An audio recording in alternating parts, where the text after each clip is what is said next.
Good morning, everybody. It's Jeff Goldberg for the Sales Pro Network. It is Friday, November 4th. I had a look at my calendar. I'm broadcasting live from the East Coast of the United States, from New York, exactly, Long Island.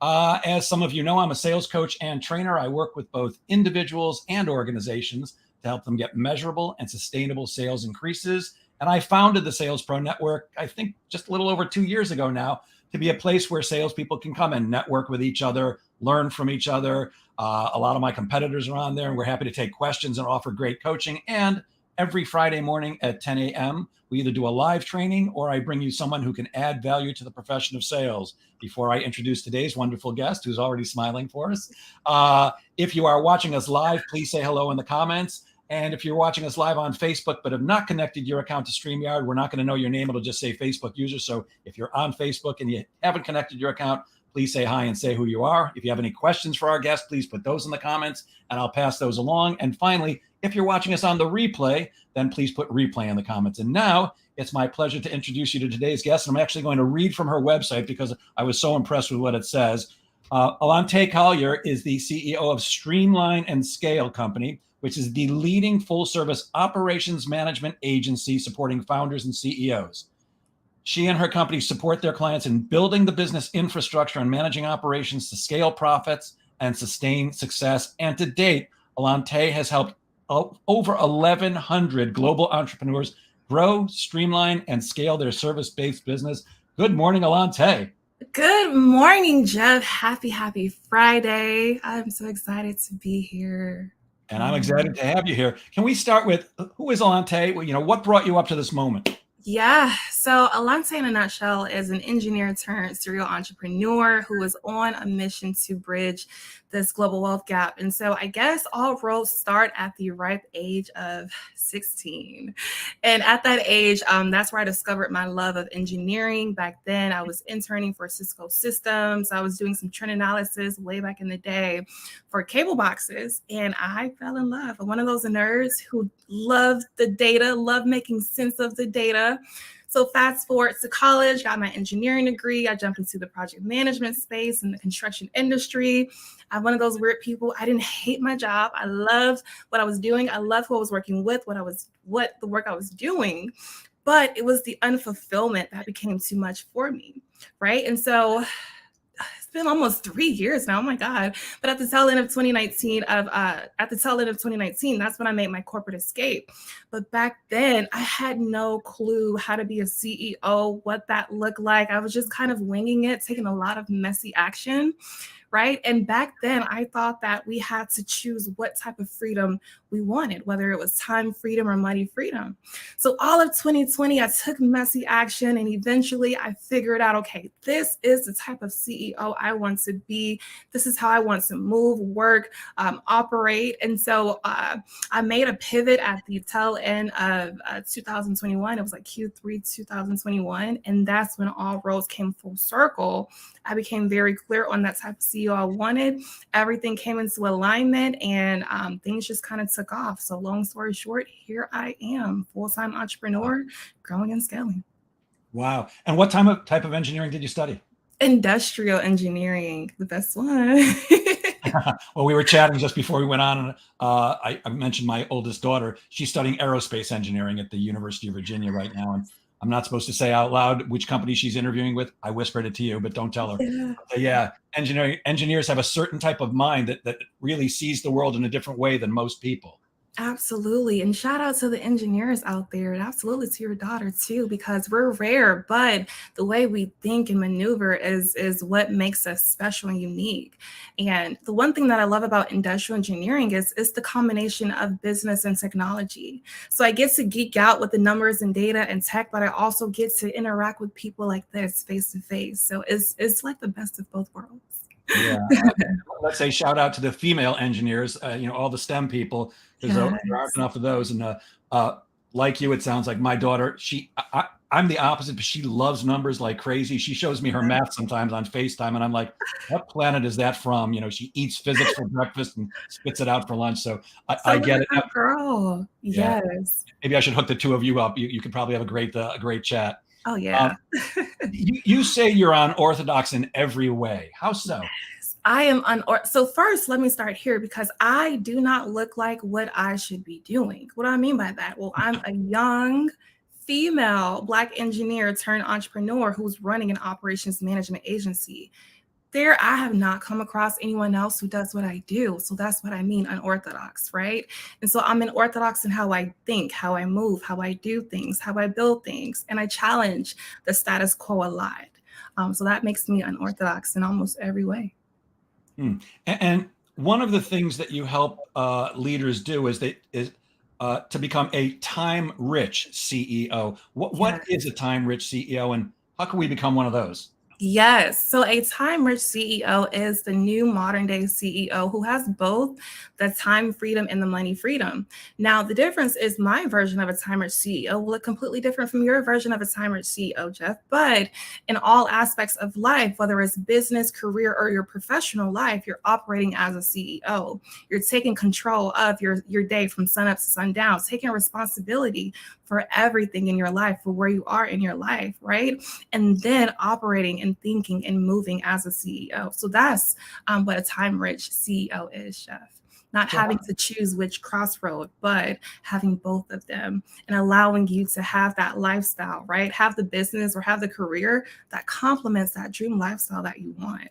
That's what that is. Yeah, I think I get it. And I guess I'll consider myself a time-rich CEO in that case, because I've set up my life and my business so that I'm not a slave to it every minute of every day. Yes. Do I work a lot? I do, because I really enjoy what I do, but I also have set it up so I can do kind of whatever I want, almost whenever I want. Like this afternoon, I live a block from the ocean. I'm going to go for a swim when most people are still working.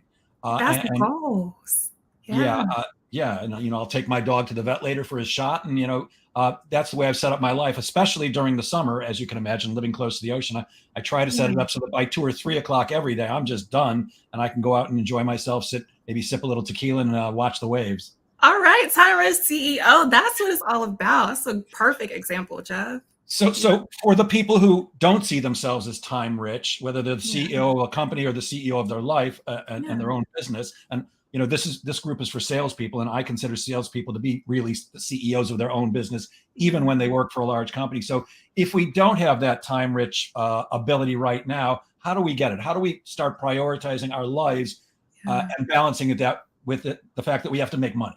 Yeah. Well, first, you have to take an audit of where your life or what your life currently looks like. So, where is your time going, right? What does your week to week look like, right? So, when you start looking at where your time is going, then you'll start seeing, okay, this time right here that I'm setting aside or that I'm doing throughout the week is not necessarily serving me.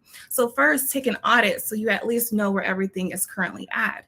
Then the next step is to get very clear of what your version of a time-rich CEO looks like. Meaning, how does the CEO think, look, move, speak, do, work, operate, collab, partner? All of these different things are very important, right? Write the vision, make it very plain. But once you have the vision, it's going to create that roadmap, right? And then from that vision, then you do some reverse engineering. If your version of a time-rich CEO wants to think, move, act, and work this way, so what are some of the habits you have to start putting into place to start getting to that level of that time-rich CEO you're wanting to be, right? In other words, what kind of daily system, what kind of daily routine, what kind of daily, I call it a DMO, daily method of operations, do you need to have in place that's going to allow you to become that time-rich CEO, right?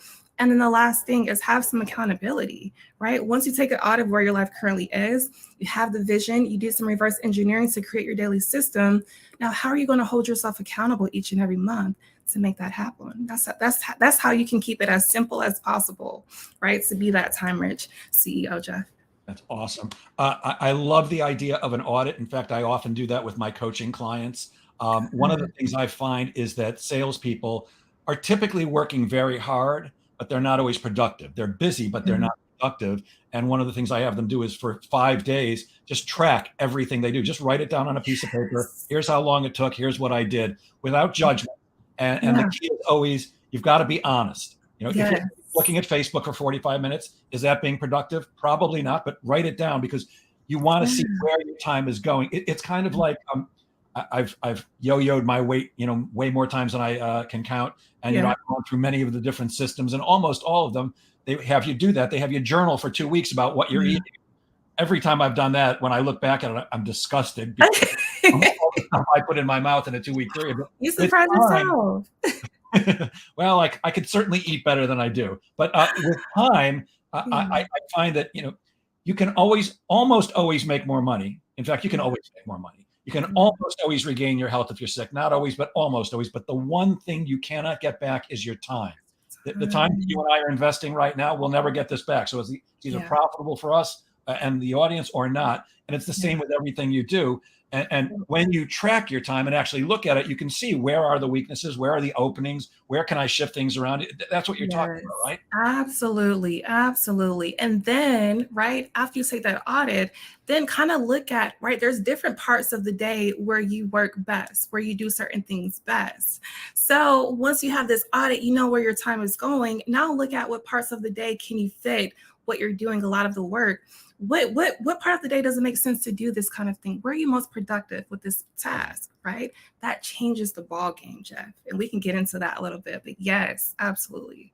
Oh, I'd love to talk more about that. I actually co-authored a book called How to Be Your Own Coach, and it's 6 steps to coaching yourself to success. And one of them is figure out what time of day you're more productive and less productive. I know for me, I'm a morning person. I know many people are not. That's not right or wrong or good or bad. I fall out of bed and I'm like, let's go, baby. But at 2:30, 3 o'clock in the afternoon, I fade very badly, unless I'm in front of an audience. If I'm in front of an audience, there's no problem. But if I'm at my desk, I can and have way more than times I can count falling asleep sitting right here at my desk. So yes, knowing what you got to play to your strengths. So if I'm better in the morning, I should do the tasks that are more difficult, take more brain power, maybe even the things that I don't enjoy doing, to pound those out when I am more productive, as opposed to 3 o'clock when it's probably not a good time to be doing stuff that's going to take a lot of brain power. Exactly. Here, right?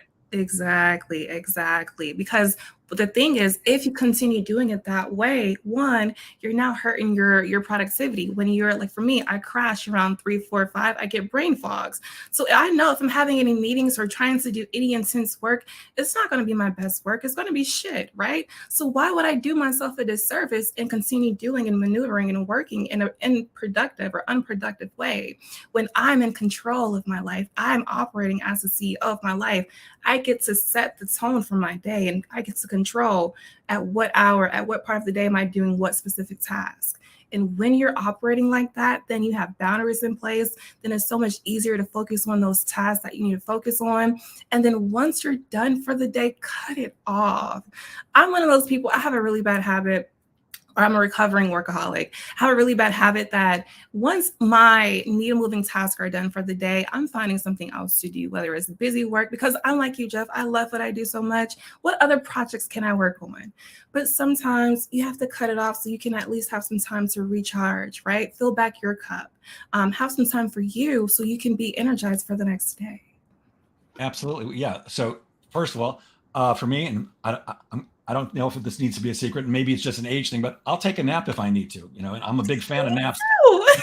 30 minute, 45-minute nap, and I can get up and do another 3, 4 hours of work till 7, 8 o'clock at night if I want to. And also I do stand-up comedy. So, if my brain is just foggy, maybe take that nap. Maybe I go on to writing some comedy or going out to perform or something like that to recharge. I think it's crucial that we pour our heart into our work, but we got to save some for what's it all for? If it's just work, make money, well, what's it for? Let's go out and have a good time. Yes. Exactly. And one of my colleagues, Nathan, he has a saying called "naps are the new wealth," and I'm an advocate for naps myself. I've been taking naps since grade school, and I still take naps, and I'll continue taking naps. Like, I love it because it helps me keep that energy high, right? Keep us moving how we need to. So yes. I'm with you. Good morning, Ben Gibbs. He says, hello, how you doing? We miss you. I used to work with Ben. Good morning, Ben, one of my favorite salespeople in the world. Thank you for joining us today. So you talk about processes and systems. What's the difference between the two? So a process is just a step-by-step breakdown of how to accomplish a specific task, right? That's the process. Just a step 1, step 2, step 3. The system includes the process, but also includes the input. What else do you need with this process to make this task a success? For example, let's keep it very simple and look at just washing dishes, right? So the very process of washing dishes is you may fill a sink with some water, put some dish soap in there, getting ready to lather the dishes, washing it, you rinse it, then you dry it. That's the process. The system includes the process, but you need the water, you need the dish soap, you need the drying rack, right? You need something to maybe dry off the plates. That's the system. So the process is just a step-by-step breakdown of how to do something, but the system is the resources that you need to accomplish that output, accomplish that end goal. Got it. My system is I take the dishes out of the sink and I put them in the dishwasher and I press the button. That's automation right there. That's the next one. I'm a big fan of anything that saves me some time and takes me away from effort that I don't want to do. I actually co-authored 2 books. The other one is called Leverage Your Laziness. And it's all about you're going to be happier and more successful if you focus on the things that you're good at and enjoy doing, and find somebody else to do the stuff that you don't enjoy doing, which we say, or you suck at. Yeah, that's a CEO mentality. Yeah, delegate, outsource. Your time is the most prized possession because you can't get it back once it's gone. Yeah, and the truth is, I don't want to do stuff I don't want to do. I'd rather pay somebody else to do it, or find somebody else who I can partner with, and I'll do this for you, and you'll do that for me. I learned how to be more effective on LinkedIn by bartering with a person who's a LinkedIn expert. I was his sales coach; he was my LinkedIn coach. So that's an example of you're good at some things and you're not good at other things. And why would you want to be doing the things that you're not good at? And I get that sometimes we have to. Sometimes maybe you can't afford to pay somebody else. Maybe you can't find somebody else. But so many people are just blindly doing, well, I got to do it because I got to do it. And they're not even looking at other options. Virtual assistants are so inexpensive that it's insane. You can find a really great one for $8 an hour, $10 an hour. And if you're smart, you'll pay more so that they feel well rewarded. $16, $20 an hour. Why would you want to do drudgery work? I don't want to do bookkeeping. I certainly am not an accountant. My daughter might like numbers, but not me. So I'm a big fan of that. Now, systems and processes, what's that got to do with operations, and why is operations so important?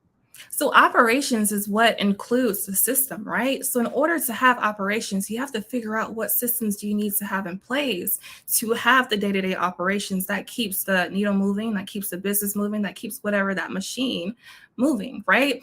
But in order to have a system, you have to have a process. So a process is like your proven framework. Once you have a process that's tested, tried and true, then you can now create a system out of that.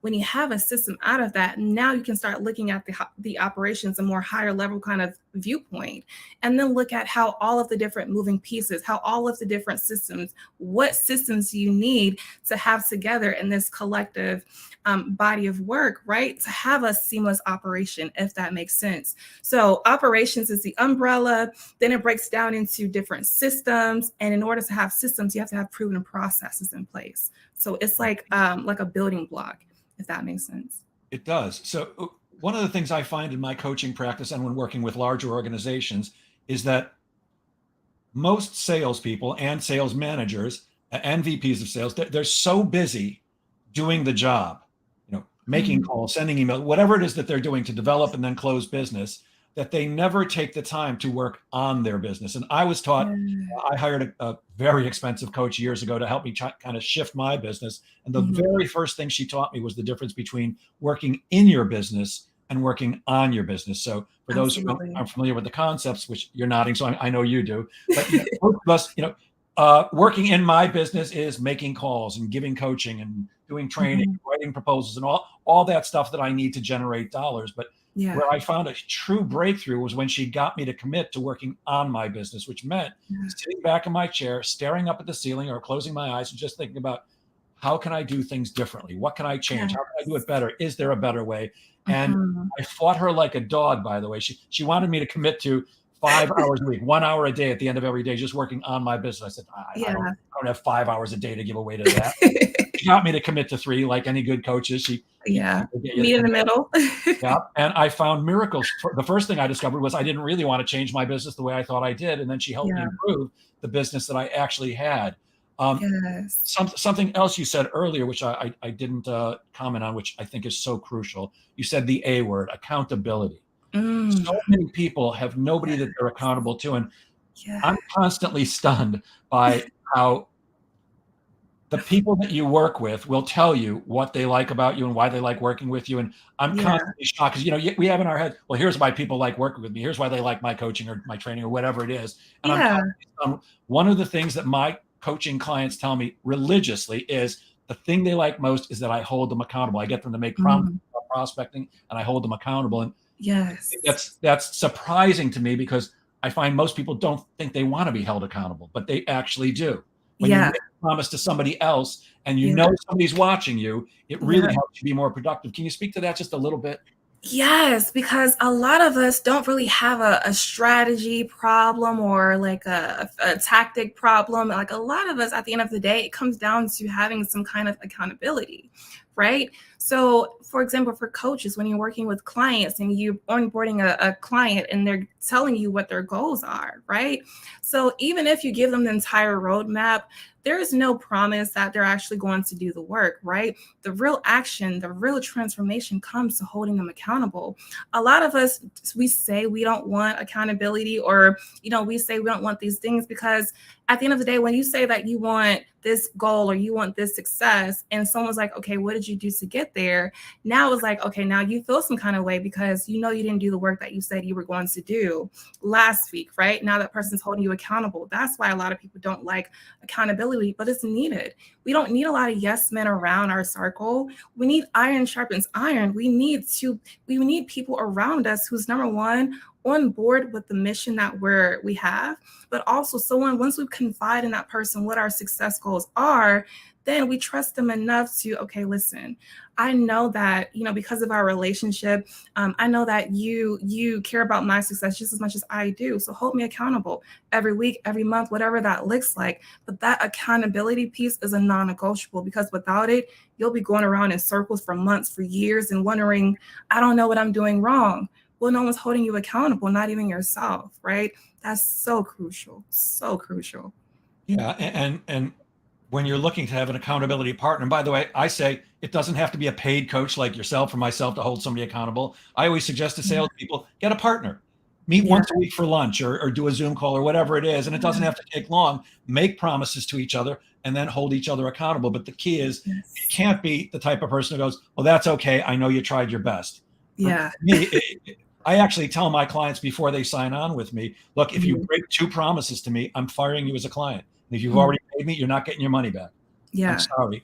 You don't come to people come to me because they want results. And I yeah, can't help you get the results unless you're going to do the work. You and I can't do absolutely, it for anybody. We can do it for ourselves, but we can't do it for anybody else. So I absolutely, don't want to work with anybody who's not going to play that way. So I think yes. you need a kick in the butt coach sometimes. Yes, absolutely, absolutely. You need, and accountability looks different on all levels, because I feel like you have to have an accountability system for yourself, right? Maybe that's a reflection meeting every month that you have with yourself, holding yourself accountable on your goals, right? And then having an accountability buddy, whether we call it a business bestie, or whether you have like a colleague or a peer or a friend or whoever, right? A peer network, someone in your network that can be your accountability partner that you guys check in once a week, right? And then, of course, having that coach, having that mentor, because at the end of the day, they're the ones who's really on your I cut. So hopefully this is okay. But they're the ones who's really on your ass, who's really going to say, like, who's really going to tell you the things that you don't want to hear, but the things that you need to hear. That's going to get you off the fence that a lot of people have been on for so long, right? That's going to get some fire underneath that butt and get you going to where you need to. And they may not thank you now, but they will thank you later, because you're the person who made all of the difference in their life from just simple accountability.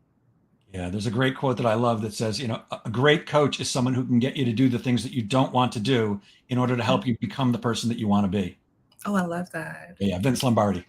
Yep. Yes. One of the things you offer is a pretty large series of lunch and learn masterclasses. I was checking you out, and I saw one on how to source, hire, and onboard an appointment setter. This is a Yeah. conversation that I have constantly with people. Are you better off setting your own appointments, or are you better off outsourcing it to someone? So, can you give us any tips? I, it's hard to find somebody, at least in my experience, who will Yeah. actually do a great job of setting appointments for you. So any tips Yeah. on how do we source, hire, and onboard an appointment setter? Absolutely. So we're going to go back to process and systems and operations, right? So before you can even think about getting an appointment set or having someone set the appointments for you, you have to have your own process that's working for you, right? Some kind of predictability. If you're booking 10, 20 calls a month, that's a great start because now you know what you need to do, what goes in to get what you need to come out. So once you have this process in place, now let's create a system out of it. Now let's make sure before you bring that person on board, outside of the process, what other materials, supplemental materials will they need to be successful? For my setter, that looks like she has to have some DM scripts, right? She has to have some metrics and accountability. She has to have some other support, a way to track her numbers in order to meet her metrics, to follow the system in order to book the number of calls that she needs to book. So before you even go looking to source and hire an appointment setter, make sure you have a proven process in place of booking calls and closing calls in place. If you don't, just hiring an expert is only going to confuse and cause chaos because even if they're an expert, it's still your business, your clients, your community that you still have to figure out what your tailored process looks like before you can venture outside and get someone on board. Then, when you're ready, now it comes down to let's get someone who, number one, loves sales, loves talking to people, is okay with rejection, loves prospecting, love having conversations. Get someone who's all of these different things is a strength for them. They have the experience, they have the knowledge, and you foster again that iron sharpens iron.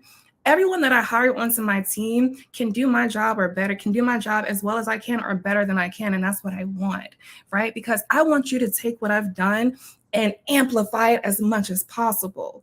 So when you have that process, you have that system, you have some candidates who's qualified, who loves the work, has the experience. Now it's a matter of, okay, when you're getting ready to onboard and build your team, I'm all about values because I don't want to onboard someone for just 30 days and then let them go. Like I'm wanting to build a dream team long term. So what that means is I'm asking questions. What is your vision, your goal, your end goal look like? How can I help you outside of business be successful in what you have going on? What do we stand for? Are you on board with what we stand for, right? These are all the different questions that you have to ask because outside of the work itself, there has to be some kind of synergy, right? The vibe has to fit. They have to understand why your business existed, the mission of it, because essentially they're an extension of you. So when they're having conversations with the prospects that you're generating, with the leads that you're generating, now they can speak eloquently about the business, about your services, because they understand the value, they understand the mission, the vision, they understand that they're on board with it, and it's in alignment with the goals that they have as well for their own life. So that kind of makes up for that dream team. But there's so many different moving parts that go into having an appointment setter. But that's right there. That's just what I can touch on for now. I love listening to you speak because I can hear the engineer brain working. Everything's all organized. I love it. It's great. And yeah, you're not just talking about hiring an employee. You are creating a team. Absolutely. Everybody's moving in the same direction. Everybody knows what we're about. Love that. Yes. Sounds like this is somebody who should meet you. It's Valerie Heffron, and she says, Hi, "I totally need an ass kicking." I'm going to give you Allante's information at the end. Maybe you need to speak with Valerie. I don't know who this is, but somebody says they made it. Maybe it's somebody I think that's invited. Dean. What up, Queen Allante? If that's Oh, Dean, what's hey up, Chef? Well, Dean. whoever you are, what's up with you? We'll keep talking. We're about halfway through, and we're talking to Allante Collier on how to be the CEO of your own life. When I do these, I always look at people's websites and their not their Twitter feed, their LinkedIn. And one of the things that I saw that you posted was that email marketing is not dead. And I hear that from people. Oh, email marketing's dead. Cold calling's dead. You said it can produce a 42 times ROI. Tell us a little bit about how salespeople can use email marketing to support our efforts. Yes. Well, let's first look at the art. I'm going to call it the art of email marketing because it's a long lost art that's timeless. It's not going anywhere. And honestly, I think And I really believe that it's the best way to still market, right? So with email marketing, the whole concept behind that is there's no better list that you can have than a list that you own. So regardless of how when you're out networking online and offline, you're gathering all of this contact information, all of these leads, and you have to do something with it, right? So when you're gathering all of that into one central location, now, how are you going to communicate with them? How are you going to nurture them on an ongoing basis? How are you going to keep you at the forefront of their mind when whatever they need, that whatever problem they have that you solve, you're the first person they think about? So with email marketing in general, all you're doing is, well, there's a couple of things that you're doing, but you're consistently communicating to the people in your network. But what I love about email marketing is that it's so personal that when people are reading your emails, it's like they're reading it in your voice, in your language. They're really getting to know who you are and really getting to connect with who you are and what you do. So with email marketing, there's so many different facets that you can go into it. But at the end of the day, whether you have an online presence or not, you have to be in email marketing, because this is one of those marketing methods that can produce that ROI and recurring revenue for however long you want to keep email marketing going. And again, it's timeless. It's not going anywhere.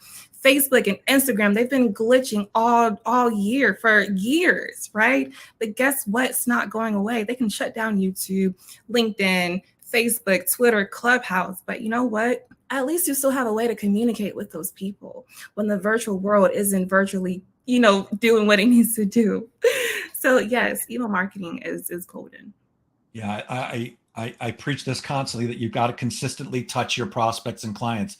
The salesperson that calls once a year to renew an insurance policy or something like that, somebody's gonna steal away your business at some point. You've got to consistently be in touch. And you, by the way, the person who was saying, "What's up, Queen Allante?" That's our friend Dean Forbes. Hey, Dean, a great sales coach in his own right. Glad to have you here, my friend. Love that guy. So you mentioned it's personal. So how do we make it personal when we're using automation? I mean, I don't have the time to type out thousands of emails to each person once a week or once a month or however often. How do we balance the personal touch with using automation? Yeah, so let's start with one kind of automation that a lot of people are familiar with. That's the welcome series. So as soon as someone opts into your email list, essentially there's a sequence of welcome emails that they're getting, right? And the whole sequence is meant to warm them up, to nurture them, to allow them to learn more about you and what you do and the results you provide and all these different things, and to drive them to take that next action, that next step in the buyer's journey. What makes it personal is, one, with email marketing, they call it list segmentation. So you can segment different lists depending on how your business is set up. If you have different divisions, for example, if you have one division you work with entrepreneurs and another division you work with corporate and brands, you can segment your list so that you're speaking to them completely differently, right? Different messaging for each different type of person, right? So with, like, for example, this welcome series, you have this list segmentation. That's one part of how you can keep it personal, but also the very words that you're using. What are you saying in the emails? One, what's your strategy behind the emails? Of course, the first email is delivering that lead magnet, but you can still throw in some humor. You do stand-up comedy, Jeff. You can throw in some humor, crack a joke, have a postscript, whatever it is, and that's your special sauce, right? What makes emails stand out is when they're not so cookie cutter, they're not so bland, they don't have all the pretty colors and formats and things like that. Like, no, it's just communication, and you can keep it as simple as you need to. But be mindful of the very words, your messaging that you're using, and also personalize your list using list segmentation. Make sure that everyone's not getting the same email, because you may have buyers that you want to talk to completely different. You may have some people you're still warming up that you may want to talk to completely different. That's how you can still keep that personal touch with email marketing. And I think I'm also hearing you say that, something that I tell people all the time, lose the business voice. I'm not saying don't be professional, but you don't have to speak to people in perfect English and all regimented. People deal with people. Yeah. For the most part, they're not really dealing with companies. I mean, if you're Adidas, they're dealing with the company, or Nike or something like Yeah. that. Maybe Apple. I didn't know Steve Jobs personally. I just like his products. But Yeah. it's keep it real. I often find when Yeah. I'm teaching and coaching people on cold calling, they put on a different voice than their normal voice, and they'll make a call or two, and I'm like, who was that on the phone? And they'll, Yeah. it's me, Jeff. No, that doesn't sound like you and me talking right now. Just be a human. And I see that here's an expert on the subject of cold calling. Peter Ekstrom says, great show today. You're number one. He's the founder of the Gold Call. And there's a man who I'm sure would agree. You want to be real. And he Yeah. actually makes live calls. You can hear recordings of him. He's brilliant at this. That's amazing. I want to move on to something else. One of the things that you help people do is live in alignment with their goals.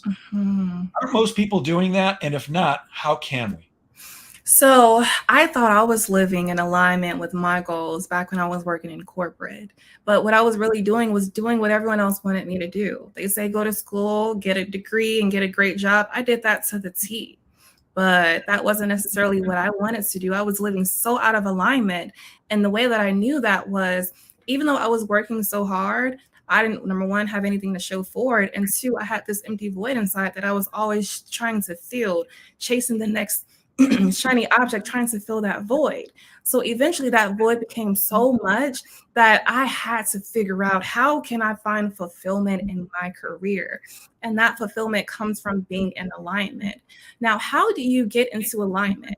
So a lot of us, we have this I'm very spiritual. So a lot of us, we have this own version or this own kind of way of how we want our lives to go. But there's this divine assignment over your life that once you say, you know what, I'm going to surrender and I'm going to let the creator take control, and whatever this assignment is over my life, make it very clear. Let me know what it is, and I would go ahead and do what I need to do. Once that becomes very clear, then it's like everything comes full circle. Like for me, I was like, my background is so diverse. I didn't know how to combine everything into one until I came into alignment. And so I remember one of my coaches, she asked me this question. She said, you're doing everything you need to do. You're feeding your body, you're feeding your mind, but how are you feeding your spirit? I said, what does that even mean? I'm reading, I'm working out, I'm eating the way I need to, I'm doing everything right.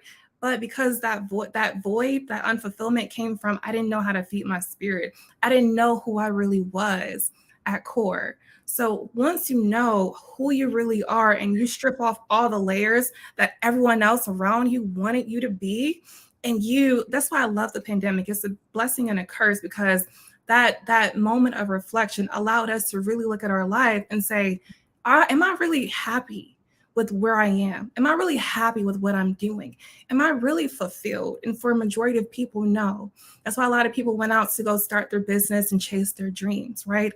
That's where it starts. But once you know what your assignment is, and also you get into your mind that people are attached to your dreams, and your success is going to come from helping the next person up the ladder and not just helping yourself, then it changes the ball game. Now, because I'm so clear in what my natural gifts and abilities are, I know who will best benefit from that. Every day, I'm looking for the next person I can help, the next person I can pour into. I'm in alignment. I'm living my dream life, but it did not look like this when I planned it 5 years ago. Yeah. I love that you don't have to follow the path that's traditional. You mentioned, go to school, get a degree, get a job. You left out, get married, have babies. That's the traditional path, and there's nothing wrong with that if that's in alignment with who you are and what you want from life. Yeah. But Bill Gates dropped out of college. I'm a college dropout. I'm not saying that I'm Bill Gates, that's for sure. But, knock on wood, as we Jewish people say, I do okay. So it doesn't have to look. If you want to be a doctor, yes, you got to go to college. If you want to be a dentist or a lawyer, you got to go to college. It's not for everybody, and it doesn't have to be the way society says it is. I've tried to instill that. I have 3 kids who I adore, and it's like their mom, who's a different person than I am. You got to be a doctor. You got to be a lawyer. I'm like, just go be happy. Figure out how to. You want to make $1 zillion? I'm in favor of that, and I wish one of them would. I could retire someday. Go find out what's going to make you happy in life, and that's actually advice I give to people all the time. Like, you're a professional speaker, you probably have the same thing that I do. People often come up to you after you talk to an audience and they want to shake your hand. they ask for advice, because when you're a professional speaker, you have to be confident on the stage. And that confidence often makes people think that you know a lot about stuff that you really know nothing about. And the question I get quite often is, what should I do with my life? I'm like, what should you do with your life? How would I know that? I'm 67 years old. I barely know what to do with my life. How can I tell you that? Here's my advice. Figure out what you would do if the money didn't matter. And find a way to make money doing that. Yes, that is so. And you know what? I wish there was more people like you, Jeff, because I'm in my late 20s. And so I used to think by 25, I'm going to be set in my career. I'm going to be married with kids, blah, blah, blah. I've never been married. I don't have kids till this day. So leading up until that age 25, like there was so much pressure to be this one way, to have these different things. And I really think that's why it caused me to be so unfulfilled and have this void. So when you get to know who you really are at core, when you write the vision and make it plain, when you're very clear on what that looks like for you, now I know what kind of wife and mother I'm going to be. I'm in my dream career. Like I know all these different things. Now it's just a matter of time, but I'm so fulfilled. I'm like, I could do this every day for the rest of my life and I'll be good, right? But I had to take control. I had to start operating and be the CEO of my life. And that's why it's so crucial. That's where it all comes from. Yeah, Pete Ekstrom says exactly what you're saying. He's got to be real. And Dean, our friend, says it's called walking in faith. I love it. And he also says, impact first, baby. Give impact first. Love that. About a month ago, you posted a bunch of stuff that you learned in Q3. Can you tell us about some of them? Like you said, apply pressure constantly. What does that mean? Okay, so for me, that's some verbiage that really means once you hit your momentum, keep it going. Because one of the things that went in my previous ventures, right? I had a consistency problem. So I had built my team up and then I just dropped off the face of the earth for 2-3 months. And so they always say, never start and stop. If anything, start and pause. I started and stopped. And what I didn't know was in order to get back into the swing of things, I had to work twice as hard to get to the same place that I was at, right? So one, don't ever start and stop. When life happens, life is going to keep happening to you. We're not promised a perfect life. We're promised obstacles and bumps in the road. So move accordingly, right? So when those things happen, it's okay to take a pause, but keep it going. So when you're applying pressure constantly, right? When you tap into your momentum, you're in alignment, you're fulfilled, you're on fire, right? Then the most important part, right, is how do you manage that? How do you stay on fire, right? Because I see a lot of businesses, they'll gear up and they'll hit this peak and then out of nowhere they'll crash and burn, especially if they scale up so quickly, right? And so I always like doing this example. Entrepreneurship is twofold of the same coin. On one side, you're generating demand. On the other side, you're managing demand. A lot of us always focus on getting off the ground, getting clients and prospects in the pipeline, getting cash flow, but we don't think about how to manage that, especially during the next recession, depression, and the next economic environmental disaster. How are you going to apply pressure? How are you going to keep that momentum going? How are you going to become famine-proof, right? That's what I meant by that. Yeah, and you're not talking about crushing pressure, but we all need to one of the expressions I use with clients all the time is you got to keep your foot on the gas. Yes, exactly. I not only coach, but I also manage various sales teams. And I have one guy who I could not respect him more. He's a great salesperson. He's caring. He's got all the attributes. He's smart. He's got everything he needs. And he was doing phenomenal halfway through the year. And we were having a conversation about, okay, we're going into Q3. He goes, yeah, look, I'm right on target. I'm going to ease my way to the end of the year and I'm going to hit my goal. I'm like, no, don't ease your way. This is the exact opposite of what you need to do. You need to keep your foot on the gas 100% right now, because as soon as you take it off, you're going to lose momentum. And one of the things, especially when it comes to prospecting, that I share with people all the time is that if you could prospect today and get paid tomorrow, we'd all prospect our rear ends off all day long, every day, because there's an immediate reward. But that's not the way it works for almost all of us. I know for me, I actually sell 4 different services, and one of them is sales training. Sales training, from the time I first speak with somebody till the time their check appears in my hot little pocket, it's 4.5 months Four and a half months. Now, Yeah. if I could speak to you today and get paid tomorrow, that would be easy. But with Yeah. 4.5 months, it's easy to go, oh, wow, that's a lot of time. But Yeah. what that really means is, excuse me, if I don't prospect today, Hmm. I can't get paid 4.5 months from today. If I don't Exactly. prospect tomorrow, I can't Yeah. get paid 4.5 months from tomorrow. So it's Yeah. constantly keeping your foot off the gas. Otherwise, you're going to see a break in your income somewhere down the line. Yes. And it goes back to the reason why majority of businesses fail comes down to two reasons. One, they run out of leads in the pipeline, and they run out of cash flow. In order to prevent either one, like you said, keep your foot on the gas. Keep planting seeds on a daily basis. Don't stop doing the things that got you to where you are, because it's going to keep you in the game. And half the battle is staying in the game. That's another phrase I use all the time. Keep planting seeds. Absolutely. Because just Mhm. like flowers and trees and all kinds of things, not everything grows at the same time. In fact, my mentor in the training business told me that you're planting seeds and it's a 5-year plan. Some of the Mhm. seeds that you plant in year one, a few of them might come through, but, Yeah. but not all of them. And then in year two, you'll meet some more people and you'll plant some more seeds, and some of those will come through. And some of the seeds that you planted in year one are going to come through Mhm. also. And it kind of cascades over 5 years. Dean Yeah. says he literally posted about this very thing. That's why we're on the same plane. You also said, do without so you can do within. What does Mm. that mean? Is getting back to the essentials. I call it the bare essentials, your core. So, in order to get there, we were talking about this, in order to know who you truly are, do without all of those other vanity metrics, all of those other external validation, external factors that don't really matter, and focus all your intention, all your focus within, because everything you need, all of the answers, all of the power, everything is all inside of you, right? And I'm such a firm believer that we are so powerful in what we can do. Our thoughts have manifested this reality that we're living in, right? So when you take the time to do this on a daily basis, to do without and to go within, that could look like maybe you fast for a period of time so that you can, make sure that you stay disciplined.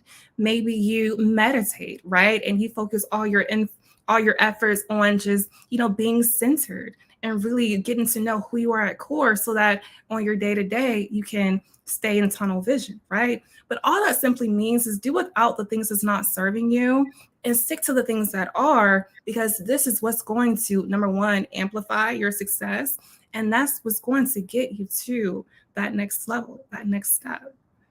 I love what you said about the vanity stuff. When I was putting together the Sales Pro Network on Facebook, I joined a bunch of other sales groups on Facebook just to see what was going on, and Yeah. almost all of them had the same stuff. A bunch of mostly guys bragging about how much money they make, how Yeah. expensive their suits are, what kind of car they're driving. I don't. Yeah. If I need to impress you with my suit or my car, I'm doing something wrong. Yeah. It's I love it. You got to be in alignment with who you are.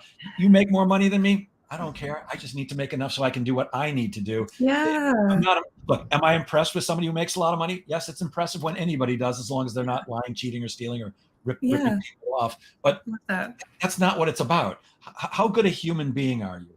Are you Yeah. enjoying your life? Are you the CEO of your own life? Look, I'm learning Yeah. from you, Allante. You also said people prey on progress. What does that mean? Yes. So there's people, especially in the online world, who may get a hold of the traction that you may be picking up, the momentum that you may have hit, whatever that looks like, right? And so one thing to be very mindful of is the company that you keep. All company is not good company. All money is not good money, right?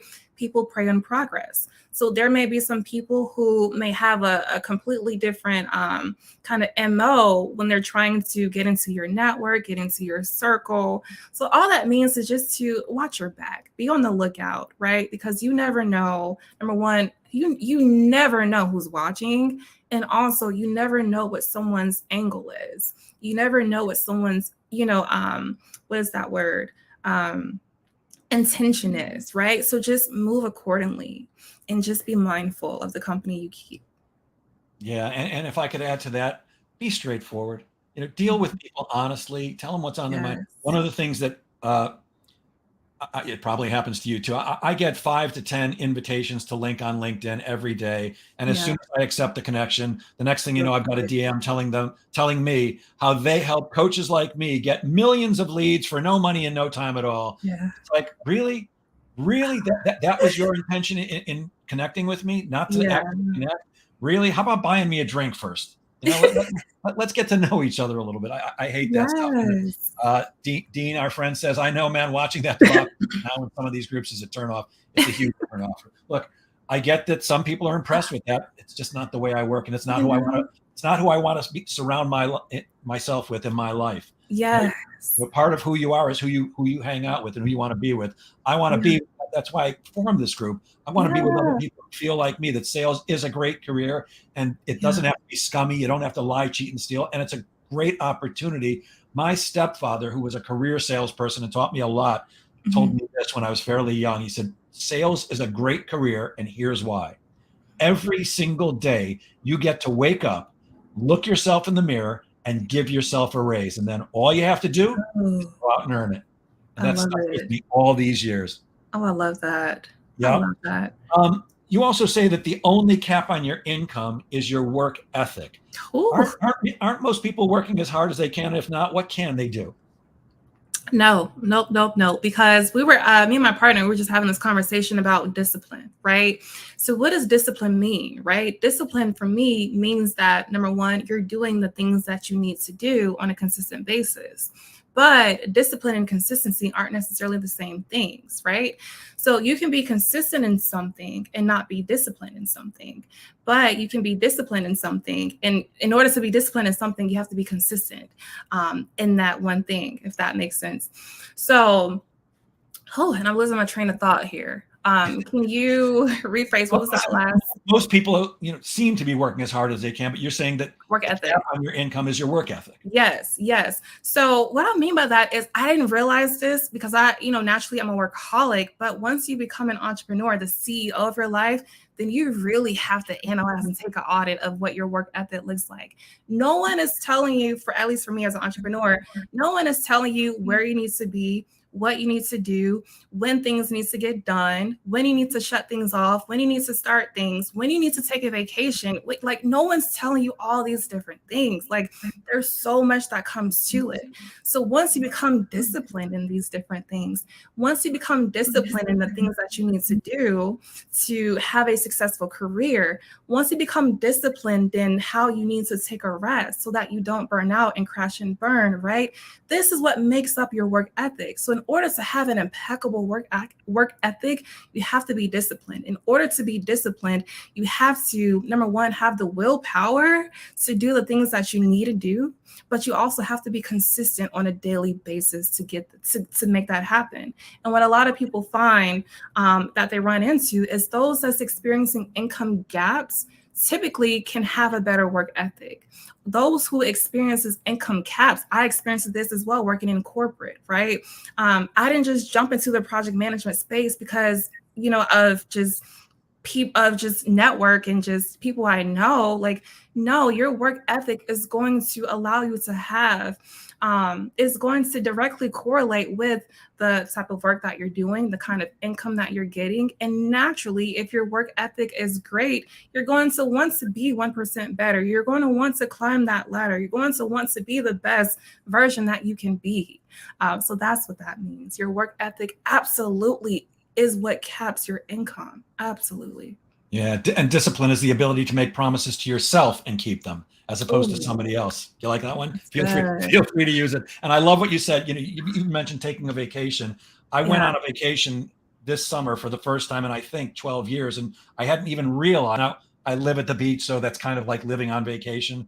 But I'm going to do this next year and next year and next year. And suddenly this year, it was like my daughter, who we were talking about earlier, decided she was going to Greece. And I'm like, I want to go to Greece. I'm going with her. So it's that. I actually we went to Greece and Rome. It was fabulous. Just lovely. Yes. You need that to recharge. And it's so amazing how you come back after something like that and you're able to pour yourself back into your work. And somebody saying, good morning, Jeff, fat boy in the house. I'm assuming that's our friend, Mark Lawrence, who celebrated an anniversary with his lovely bride. Wow, we're running out of time. You're very big, like I am, on referrals. Yes. Any advice on how to get more and better referrals? Deliver. When it comes to the clients that you have, give your best, give everything you got. For me, like I bootstrap my business. So for me to get to the level that I am today, I had to, number one, get great clients, and I had to be a master at my craft, and I had to deliver on the promises that I gave them. But what I mean by that is one of our core values is royalty, right? So I like to treat everyone that I come across, client or not, as royalty, as the utmost level of respect, right? And so, with that being said, I'm starting to lose my train of thought here. I'm getting some brain fog. No, we're talking about referrals. But with that being said, in order to get referrals, and I consider, number one, let's talk about this. There's different types of currency, and it's not just cash. Currency looks like advocacy. It looks like referrals. It looks like people mentioning your name in different rooms, right? But in order to have different types of currency, in order to have advocacy and referrals, right? Well, people have to rave about something. What are they most likely going to rave about? The experience that they got in being in your aura, the level of service that they got in partnering with you, right? Even our conversations, like, Jeff, I'm going to refer people to your group because you're such a phenomenal being, and Dean is who connected us, right? And it's just like when your vibe builds your tribe and you connect with the kind of people that are on, it's like you connect with the same like-minded people that's in alignment with your mission.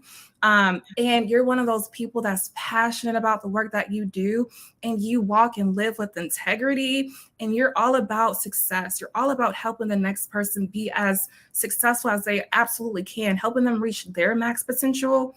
That's when naturally referrals and advocacy and all these different things are going to come, because you're just this dope ass human being who's a master and an expert on you, and you actually deliver on what you said you're going to do. And it sounds so simple and easy, but these three things are so rare to find, especially in the online space. So when a lot of people come across someone who has those three qualities, they normally take on and hold on to them, right? And they normally, go back to their community and tell their community about it.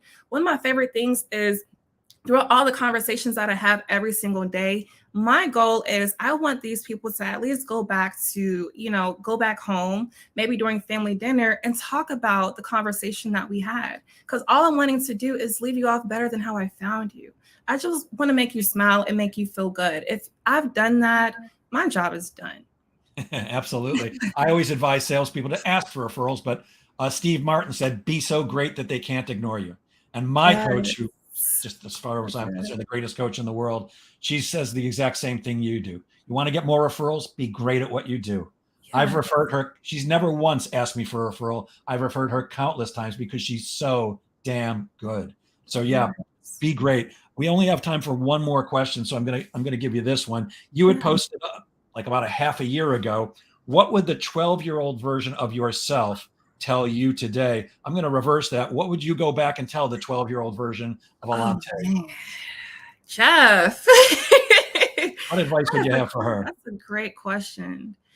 What would I tell the 12-year-old Allante today? The 12-year-old Allante was so confused, and she didn't know that she could be the person that she is today. So what I would tell her is, you can be whoever you want to be in life. Don't let anyone or anything stop you, because the only thing that you need is everything that you have inside of you. It doesn't matter what someone says. It doesn't matter if someone validates you. It doesn't matter if someone praises you or not. When you're so confident and certain and clear on your own natural gifts and abilities, then the limit is the sky and beyond. No one or nothing can stop you but you.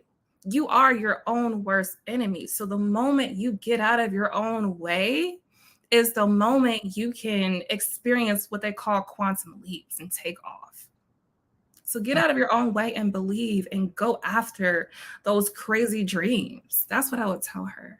I love that. And hopefully she listened. It looks like she did. Before we go, Dean, if you would post, I know Dean, our friend Dean, is building a Facebook group for salespeople too. Dean, if you'd like to post that here in the comments, I'll be glad to announce it. Or if you can post it in the Sales Pro Network, I'm sure there's some people who would like to be in your group too, as well as I would certainly like to be there. And Allante, I'm guessing that there are some people who would like to be able to get in touch with you. I'm going to share my screen right now. Would you just tell them how they can reach you if they'd like to connect with you? Absolutely, y'all. So I have you. You can easily access me on Facebook or LinkedIn. Just search my name, Allante Collier, and send me a connection request or a DM, and let's connect. If you want to just go ahead and browse at my agency's website and see what all I do, just go to streamlineandscale.co, and you'll find everything you need to know about me and what we do. Fantastic. Well, my friend, my young friend, it's been a pleasure speaking with you. Thank you so much for sharing your brilliance generously. You are delicious. Any last thoughts before we close for today? Thank you, Jeff, for being a shining, guiding light for your community. Please don't stop, because someone of your caliber, of your humor, of your experience, of just, you are just such an amazing being. So Dean, thank you for connecting us. Just don't stop what you're doing. And hopefully we can see some of your stand-up comedy soon, Jeff. Well, you got to get me booked down in Texas. I'm happy to come down there anytime and up here, any place you can get me in. And let's see, if you'd like to join Dean's group, Dean's been interviewed here, I think, twice, and it might be time to do that again. But his Facebook group is facebook.com/groups/Sales Pro Mentor.